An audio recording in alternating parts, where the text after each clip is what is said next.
বাংলাদেশের প্রাক্তন প্রধানমন্ত্রী খালেদা জিয়া প্রয়াত। দীর্ঘদিন ধরে তিনি অসুস্থ ছিলেন। আজ ভোর 6টায় তিনি শেষ নিঃশ্বাস ত্যাগ করেছেন। বাংলাদেশের প্রাক্তন প্রধানমন্ত্রী প্রয়াণে শোক প্রকাশ করেছেন প্রধানমন্ত্রী নরেন্দ্র মোদীও। দীর্ঘদিন ধরে অসুস্থ ছিলেন খালেদা জিয়া, তার চিকিৎসাও চলছিল। সম্প্রতি তার ছেলেও বাংলাদেশে পা রেখেছেন, আর আজ সকালেই আসে তার প্রয়াণের খবর। আমাদের দেশনেত্রী, প্রাক্তন প্রধানমন্ত্রী, আমাদের জাতির মা খালেদা জিয়া ভর্তি হয়েছিলেন। আমার দীর্ঘ 1 মাস 10 দিন তার বিভিন্ন চিকিৎসা করে ওনাকে সুস্থ করার জন্য আমাদের আপ্রাণ চেষ্টা ছিল। বাট আমি মেডিকেল বোর্ডের পক্ষ থেকে আজ ভোর 6টায় 30 ডিসেম্বর ওনার মৃত্যু ক্লিনিক্যালি ডেথ ঘোষণা করেছিলাম।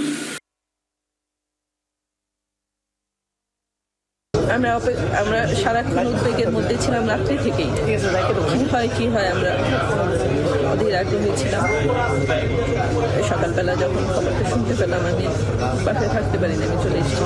বিএনপির রাজনীতিতে শূন্যতা তো সৃষ্টি হয়েছে, যে শূন্যতা পূরণ হবার মতো না।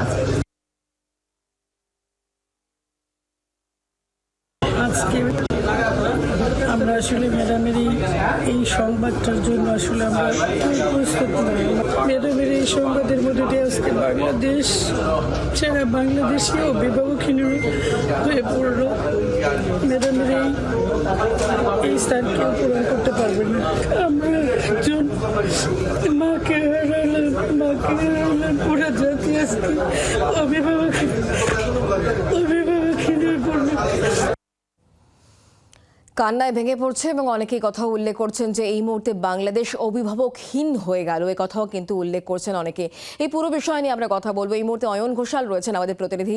সরাসরি অয়ন, একদিকে খালেদা জিয়া, অন্যদিকে শেখ হাসিনা, এই দুই চরিত্রকে কেন্দ্র করে কিন্তু বাংলাদেশের মূল ধারার রাজনীতি আবর্তিত হচ্ছিল। হাসিনা এই মুহূর্তে দেশ ছাড়া, আর অন্যদিকে খালেদা জিয়া তার প্রয়াণ।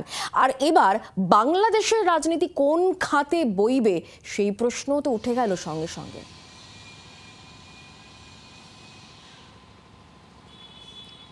নিঃসন্দেহে BNP chairperson Khaleda Zia SAARC গোষ্ঠীভুক্ত অর্থাৎ দক্ষিণ এশিয়ার পাওয়ারফুল যে দেশগুলো তার রাষ্ট্রপ্রধানদের মধ্যে অন্যতম একটা বর্ণময় চরিত্র।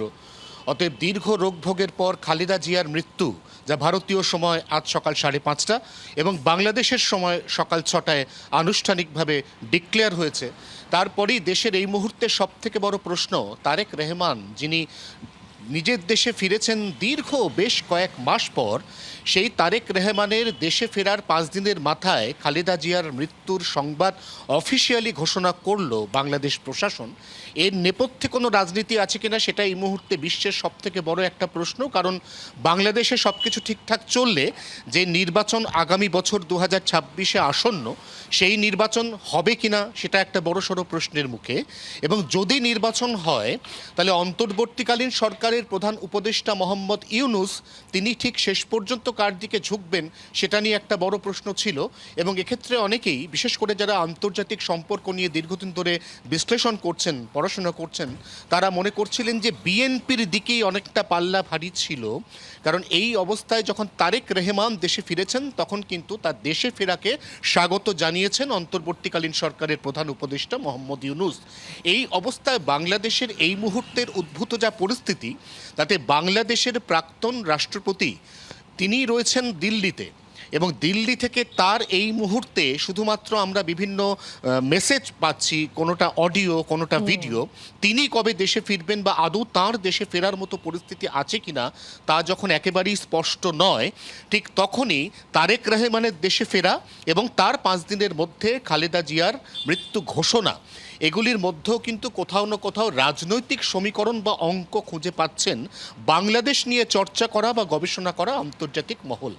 এই অবস্থায় বাংলাদেশের এই মুহূর্তের যে উদ্ভূত পরিস্থিতি, যা রীতিমতো অশান্ত, সেই দেশে একটা নৈরাজ্যের বাতাবরণ তৈরি হয়েছে। কট্টরবাদী মৌলবাদীরা তারা গোটা দেশে সামনে হাতের কাছে যা কিছু পাচ্ছে তা ভেঙে গুঁড়িয়ে দিচ্ছে। সেই অবস্থায় এই মৃত্যু এই গোটা দেশে কোনো পট পরিবর্তন অথবা এই মুহূর্তে যে পরিস্থিতি তার কোনো পরিবর্তন আনতে চলেছে কিনা সেদিকে নজর রয়েছে গোটা বিশ্বের। অয়ন, ধন্যবাদ আমাদের সঙ্গে সরাসরি থাকার জন্য। খালেদা জিয়া আজকে সকাল 6টার সময় তার প্রয়াণ এবং তার শেষকৃত্যের জন্য ইতিমধ্যে তোড়জোড় শুরু হয়ে গিয়েছে এবং বাংলাদেশের প্রাক্তন প্রধানমন্ত্রীর প্রয়াণে ইতিমধ্যেই প্রধানমন্ত্রী নরেন্দ্র মোদী তিনি টুইট করেছেন, তিনি এক্স হ্যান্ডেলে যে পোস্ট করেছেন সেই পোস্ট আপনাদেরকে আমরা দেখাচ্ছিলাম।